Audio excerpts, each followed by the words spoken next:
Praise the Lord. आप सभी को प्यार भरा जय मसीह की। और एक बड़ी खूबसूरत घटना को मैं पढ़ना चाहती हूँ जो आपको मिलेगी। निर्गमन की पुस्तक उसका 1 अध्याय उसके 15 में लिखा है कि सिप्रा और पुआ नाम की इब्री भाइयों को मिस्र के राजा ने आज्ञा दी थी। क्या आज्ञा दी थी?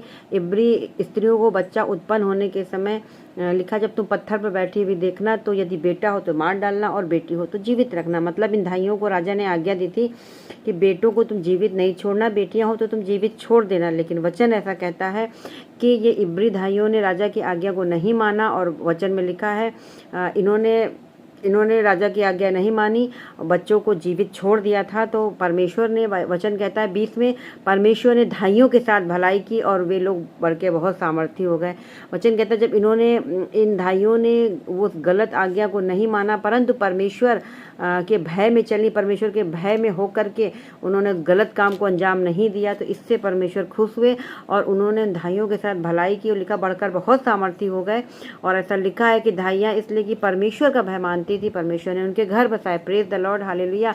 आप जानते हैं जब इन धाइयों ने उन बच्चों को जीवित छोड़ दिया तो राजा ने उनसे पूछा कि तुम लड़कों को क्यों जीवित छोड़ देते हो, ऐसा क्यों करती हो? तो उन्होंने कहा कि वो स्त्रियां इतनी फुर्तीली हैं कि धाइयों के पहुंचने से पहले ही बच्चा उत्पन्न हो जाता है। लेकिन बात ये नहीं थी, बात ये थी कि वो परमेश्वर के भय में चलती थी। Praise the Lord, hallelujah.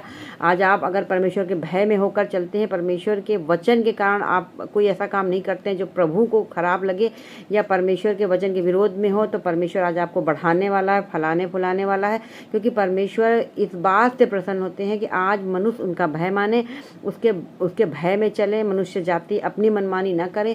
आप जानते हैं जब अब्राहम ने अपने बेटे का बलिदान चढ़ाने के लिए जब वो राजी हो गया, वचन ऐसा कहता है कि परमेश्वर ने कहा अब्राहम तो अपने बेटे का बलिदान दे दे। तो आप जानते हैं 100 वर्ष में अब्राहम को बच्चा हुआ था, लेकिन अब्राहम ने परमेश्वर से ये नहीं कहा कि परमेश्वर इतने दिन बाद तो हमें आशीष मिली है। और वचन बताता है कि वो अपने बच्चे को लेकर जब गया और बिल्कुल उसका बलिदान ही चढ़ाने वाला था, तो ऐसा लिखा है कि परमेश्वर ने कहा कि अब्राहम रुक जा, अपना हाथ मत बढ़ाना, कि अब मैं जान गया हूँ कि तू मेरा भय मानता है। हालेलुया।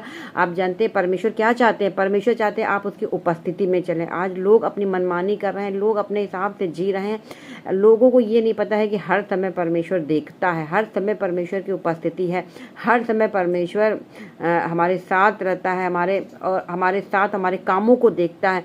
लेकिन आज किसी को भय नहीं। लेकिन आप जानते हैं ये इब्री जो धाइयाँ थी, इनको परमेश्वर का भय था। इन्होंने राजा की आज्ञा को नहीं माना, उन्होंने बेटों की हत्या नहीं करी और उन्होंने बच्चों को जीवित छोड़ दिया था। तो वचन ऐसा कहता है परमेश्वर ने उनके साथ भलाई की, वो सामर्थी हो गई और परमेश्वर ने उनके घर बसाए। हालेलुया। और अब्राहम को भी परमेश्वर ने बेटा बलिदान होने के लिए नहीं होने दिया और परमेश्वर ने उसके बेटे को जीवित रखा था और उससे बहुत से वंश, परमेश्वर ने बहुत उसके वंश को बढ़ाया। अब्राहम को बहुत से आशीष परमेश्वर ने दी। और आप जानते हैं ये दोनों ही परमेश्वर के भय में थे। और जितने भी बाइबल में लिखा है कि जितने भी लोग परमेश्वर के भय में थे, खुदा ने उन्हें खूब बढ़ाया, फलाया फुलाया। और आज जितने भी लोग परमेश्वर के भय में चलेंगे, जितने भी लोग इस बात को हमेशा ही समझेंगे कि ईश्वर उनके आसपास है, हमेशा ही बुराई से दूर रहेंगे, हमेशा ही गलत चीज़ों से दूर रहेंगे, वचन को नहीं तोड़ेंगे, तो परमेश्वर उन पर दया करेगा और उनके साथ भलाई करेगा। उनके घर पर आशीष होगी, उनके बच्चे, बेटे, बेटियां सब परमेश्वर में आशीषित होंगे। खुदा बरकत देगा, आशीष देगा। तो इस वचन के द्वारा भी आपको बड़ी आशीष मिले, बरकत मिले। आप सभी को जय मसीह की।